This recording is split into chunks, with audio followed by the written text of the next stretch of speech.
Bem-vindos a mais uma edição do JR 15 Minutos, o podcast da Record que aprofunda as notícias que mais mexem com a nossa vida. A guerra na Ucrânia completou 2 anos. Um levantamento da ONU aponta que, desde então, mais de 10 mil civis morreram. Acusações, bombardeios, milhões de refugiados e milhares de mortos. A guerra entre Rússia e Ucrânia completou 2 anos sem sinais que apontem para o fim do conflito. Durante esse período, mais de 6 milhões de ucranianos se deslocaram para países da Europa, Estados Unidos e Canadá. Segundo a ONU, mais de 10.500 civis morreram no conflito e estimativas não oficiais indicam quase 700 mil soldados mortos dos dois lados. Por que a guerra se prolonga? O que pode ser feito para acabar com o conflito? Novas sanções econômicas? Atuação mais firme do Conselho de Segurança da ONU? Como frear Vladimir Putin? O JR 15 Minutos de hoje discute o conflito no leste europeu com o professor de Relações Internacionais da ESPM, Roberto Georg Ibel. Seja bem-vindo ao nosso podcast, professor. Olá, Celso. Prazer estar aqui. Quem nos acompanha nessa edição é a repórter do Jornal da Record, Adriana Perrone. Bem-vindo, Adriana. Do lado russo, não passava pela cabeça de Vladimir Putin que a guerra completaria 2 anos. A previsão era de um ataque rápido, não, Adriana? Oi, Celso. Obrigada pelo convite. Oi, professor Roberto. Celso, a expectativa inicial dos russos era que a operação militar especial, como eles chamavam o ataque, fosse rápida. As tropas do Vladimir Putin pretendiam marchar rapidamente até Kiev, capital da Ucrânia, e neutralizar as defesas do adversário. Só que ao longo do tempo, eles encontraram várias dificuldades e viram os ucranianos receberem ajuda da União Europeia, da OTAN e também de alguns países. Professor Roberto, do lado da Ucrânia, fica claro que essa guerra é sustentada com ajuda financeira, principalmente dos Estados Unidos e do Reino Unido. Se não houvesse esse suporte, o país já teria sido controlado pela Rússia? Com certeza, Adriana. O que mantém hoje a Ucrânia, digamos, viva neste conflito internacional é o apoio financeiro, o apoio logístico e principalmente o apoio político dos Estados Unidos, dos países da União Europeia e do Reino Unido, que permitem que a Ucrânia consiga não necessariamente atacar a Rússia, mas manter as tropas russas de Vladimir Putin distantes do centro de poder da Ucrânia, que é Kiev, e conseguem evitar também que os russos conquistem regiões estratégicas do território ucraniano, como na porção sul do território ucraniano, ali a cidade de Odessa, que é um dos principais portos da Ucrânia no Mar Negro e que é por onde sai, ou saía antes da guerra, toda a produção de commodities, de fertilizantes e insumos ucranianos. Então é isso que consegue manter a Ucrânia ainda um país funcional e que consegue responder às agressões e ataques de um país que militarmente é muito superior, que no caso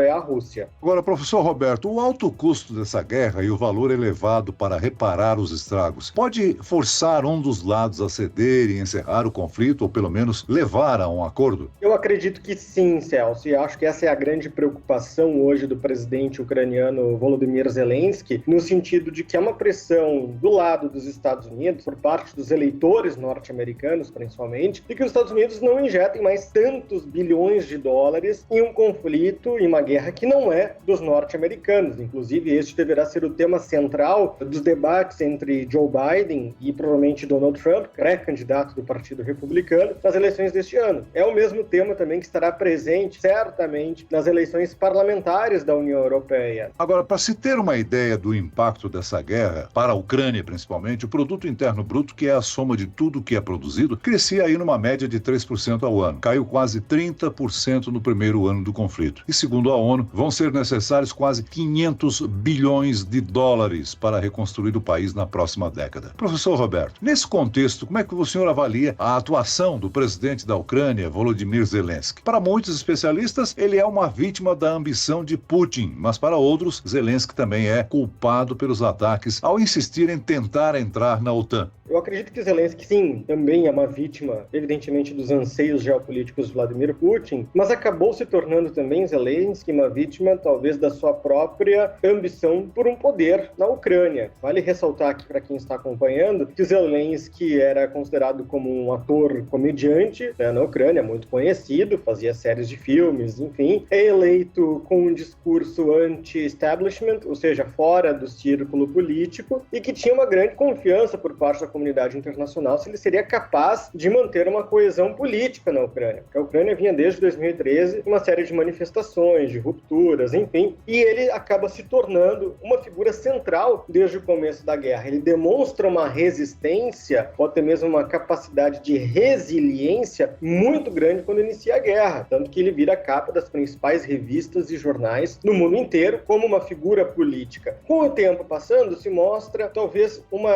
dificuldade de Volodymyr Zelensky em construir uma agenda para o cessar-fogo. É claro que fica muito difícil a gente fazer esse tipo de análise quando um país como a Ucrânia está sendo atacado, está perdendo seu território. Vladimir Putin, talvez na sua ambição por poder, esteja aberto ao diálogo desde que tenham seus territórios que foram conquistados, né, mantidos. E Zelensky se coloca contrário a qualquer possibilidade de uma construção deste diálogo entre russos e ucranianos. A Ucrânia deveria ter eleições presidenciais no próximo mês, só que elas foram canceladas por causa do prolongamento do conflito. Professor, seria impossível realizar o pleito nesse cenário atual mesmo?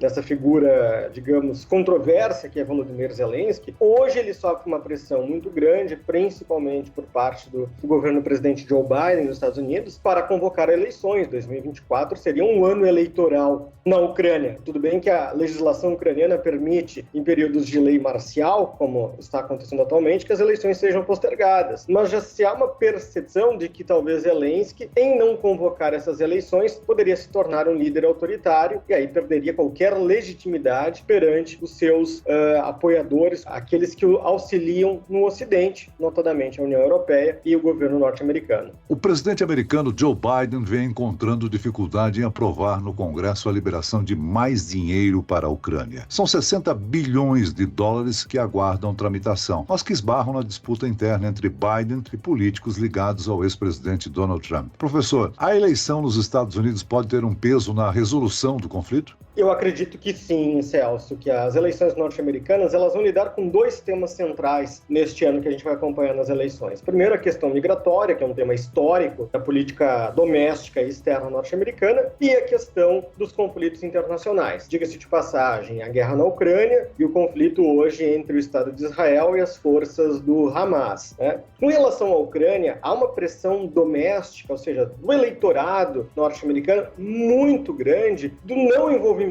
maior dos Estados Unidos na guerra, porque já se gastou muito, segundo a ótica dos eleitores norte-americanos, tanto republicanos como democratas, de que esse dinheiro poderia ser melhor aplicado. Por exemplo, pelo lado dos democratas, em políticas sociais, por exemplo, políticas de saúde, o perdão das dívidas educacionais, na geração de empregos. Do lado dos republicanos, entende-se que esse dinheiro talvez poderia ser utilizado para uma política maior anti-imigração irregular, né? E também políticas de construção de barreiras ou de muros nas fronteiras sul dos Estados Unidos. Ao longo dos últimos 2 anos, várias medidas foram adotadas contra a Rússia. Só o último pacote de sanções econômicas imposto aí pelos Estados Unidos tinha 500 itens.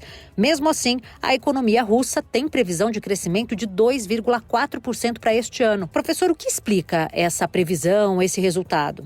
É um resultado que chama atenção, né? Vale ressaltar que em 2023 a Rússia cresceu 3,6%, um crescimento robusto, né? Quase o que o Brasil cresceu, por exemplo, o Brasil não está em guerra. Isso demonstra, essas previsões econômicas, de que as sanções aplicadas desde fevereiro de 2022 não surtiram efeito na Rússia. Elas tiveram um efeito muito pior em quem aplicou a sanção do que naquele que foi sancionado, no caso a Rússia. Por quê? Nós vimos uma retração em países da União Europeia, vimos uma retração econômica nos Estados Unidos, uma crise inflacionária global, né? Enquanto que a Rússia apresentava crescimento econômico. E ela consegue reverter essas sanções por duas razões. Primeiro, uma aproximação com a China. A China é quem garante que a Rússia se mantenha no sistema de pagamentos internacionais, né? Ou seja, as transações são realizadas via China, que repassa os recursos para a Rússia. E também uma segunda razão é que a Rússia consegue manter a sua produção de gás e petróleo petróleo, que é exportada não mais diretamente para a União Europeia, mas sim por intermediários, como o Azerbaijão, por exemplo. Então a Rússia ela encontra saídas para as sanções, principalmente aquelas vindas de países europeus. Já com relação às sanções norte-americanas, sim, foram aplicadas muitas sanções a indivíduos russos que conseguiram transferir os seus ativos para contas na China ou até mesmo em outros países que não sofrem esse tipo de regulação do sistema financeiro norte-americano. E aí justifica esse crescimento esperado aí na casa de 2% para 2024. Agora, professor Roberto, recentemente morreu na prisão o principal opositor de Vladimir Putin, o Alexei Navalny. Segundo o governo russo, a morte foi por causas naturais, mas mesmo assim gerou aí reações em todo mundo. Nem todo mundo acreditou nessa versão. Exatamente. Isso faz parte também de um certo modus operandi, que o Estado russo tem sobre o governo de Vladimir Putin de perseguir e eliminar seus adversários políticos. Navalny não foi o primeiro. Nós tivemos também o caso do Yevgeny Prigozhin, que era o antigo líder do grupo Wagner, que criticou abertamente Vladimir Putin, e morre num acidente aéreo cujas causas estão sob investigação, mas que era muito estranho aquele tipo de acidente. Outros opositores também acabaram morrendo no exterior com mortes muito acidentais, caindo da janela de um apartamento, caindo de escadas, enfim. Então isso me parece ser um modus operandi na qual a polícia política, digamos assim, de Vladimir Putin utiliza para eliminar aquelas forças que podem conduzir um discurso de oposição a Vladimir Putin. Hoje Putin conta com mais de 90% de popularidade perante a população russa. Claro que isso carece de checagem de informação, já vista a questão da própria liberdade de imprensa, que na Rússia é muito restrita, mas se sabe que Putin se mantém no poder com este controle da oposição e também, claro, de um controle ideológico e político contra manifestações, como a própria morte agora de Navalny gerou algumas manifestações em cidades como São Petersburgo, Moscou, enfim, e que foram rapidamente controladas pela polícia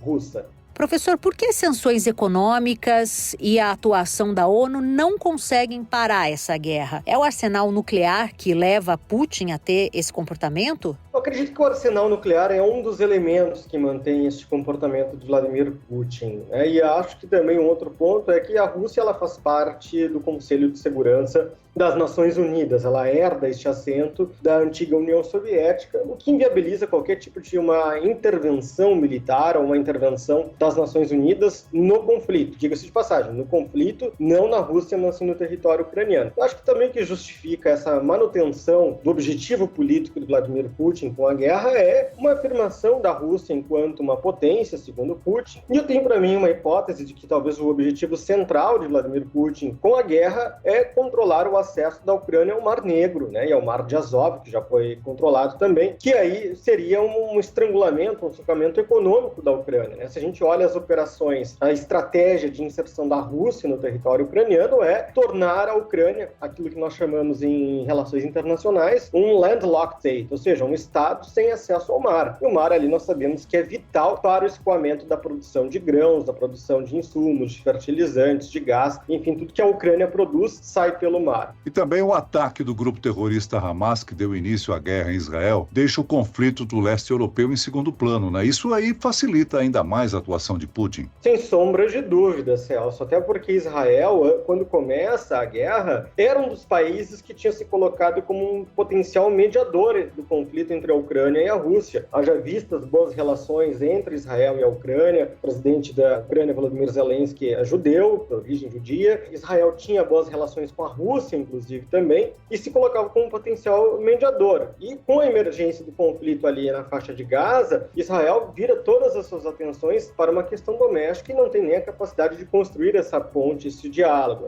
E aí, respondendo essa pergunta também, acaba permitindo que o conflito no leste europeu perca esses holofotes no sistema internacional, porque hoje todos os olhares estão, evidentemente, para as tensões no Oriente Médio. Professor, já são 2 anos de guerra. É possível imaginar os próximos passos de Rússia e Ucrânia? É difícil nós pensarmos neste futuro da guerra. O que é certo é que nós entramos num estágio de normalização da guerra, ou seja, a guerra está presente no dia a dia, na pauta dos organismos internacionais, na agenda econômica mundial, assim como, por exemplo, foi a guerra na Síria, que teve uma duração de mais de uma década. No curto prazo, eu não vejo nenhuma modificação de cenário. Talvez no médio e no longo prazo, e observando principalmente o que vai acontecer com as eleições parlamentares na União Europeia e com as eleições presidenciais nos Estados Unidos, ganhando talvez Donald Trump, que é um cenário que é provável de vir a acontecer, talvez a gente tenha uma mudança nesse complexo tabuleiro que é a guerra na Ucrânia. Mas dificilmente ainda em 2024, infelizmente, a gente vai ver a conclusão do conflito e uma celebração de um acordo de paz entre Moscou e Kiev. Muito bem, nós chegamos ao fim desta edição do JR 15 Minutos. Eu quero aqui agradecer a participação e informações do professor de Relações Internacionais da ESPM, Roberto Georg Ibel. Muito obrigado, professor. Fico sempre à disposição para conversar com vocês. Muito obrigado. E agradeço também a presença da repórter do Jornal da Record, Adriana Perrone. Obrigado, Adriana. Celso, professor Roberto, eu que agradeço muito. Um abraço para vocês. Esse podcast contou com a produção de David Bezerra e dos estagiários Fernando Russo e Isabela Santos. Sonoplastia de Marcos Vinícius. Coordenação de conteúdo, Edvaldo Nunes e Leni Almeida. Direção editorial, Tiago Contreira. Vice-presidente de jornalismo, Antônio Guerreiro. Você pode acompanhar o JR 15 Minutos no portal r7.com, nas redes sociais do Jornal da Record e nas principais plataformas de streaming. Eu, Celso Freitas, te aguardo no próximo episódio. Até amanhã.